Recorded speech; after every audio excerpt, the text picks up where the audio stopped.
cái cậu con cái chính linh ba ketika Kaiphod ia ke table for the house position pada hadir kita lada kadon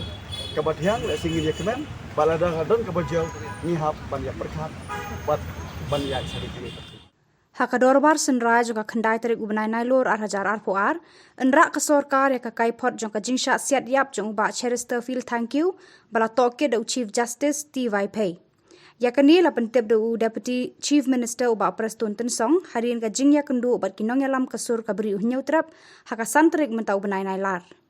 Kumban syupen ken mau ba uba Cheristerfield thank you ude khot barim joka HNLC ula sya siat yap haki pulet haka step jongka khatlai tarik ubnai nailar hajar phawei hayeng sa jong u hamaulai kenton masar batla tep beka met jong u haka khatsan tarik ubnai nailar hajar phawei. Voice of the people in Ukraine. And the outcome is that from the government side they have given us a very clear promise that on the 9th of the coming month the report will be placed in the table of the House, and maybe by the late afternoon the people will have access to the report. So and this has been told to us by the government that this is as per the provision of the Inquiry Commission Act 1952, and we have told we will be studying that act in length and in details to see whether there are any clause in the act which stipulate that the Inquiry Commission report cannot be made public but can only be placed in the table of the House. On this we will take a very depth study, and at the end of the day, like what we always wanted, that justice should prevail at any cost of time. We always have been taught that law is equal for everybody. For somebody who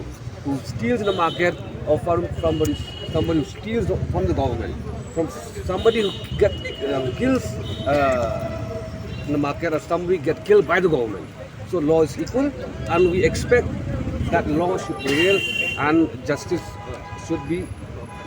given to the house of late Cheristerfield. Thank you. Kasmi kasantrik hakati sisa lada ngim hala ngim perta hakani ka kemat tak kedok main gate di sekretariat le singim ya kedok ya sorkar ni disia nomor paling ngah ongkum ta hakin iki knet benai beladap hakasantrik jong jun hatin jong kajiu I jong ni ya u ni retired Chief Justice TY Pay ulah lek pan submit sya UCM ya ka Kaiphod dan ni tepi bari report ngilalek ban ya kenduk ya ka family jong bilik Cheristerfield thank you hang te ko molek sa ket sing la dep ong ko sarkar leng baki electronic media baki apa ngila dep ong hato pandawai gidi ka Kaiphod 21 ya long patient na kaptan ketika jingsa hat jubor jong jing jurang ba tingi lalong mentaro in long patient hado 9 of September tingin pe hang to kai ka otong kai ka jing ni ling ba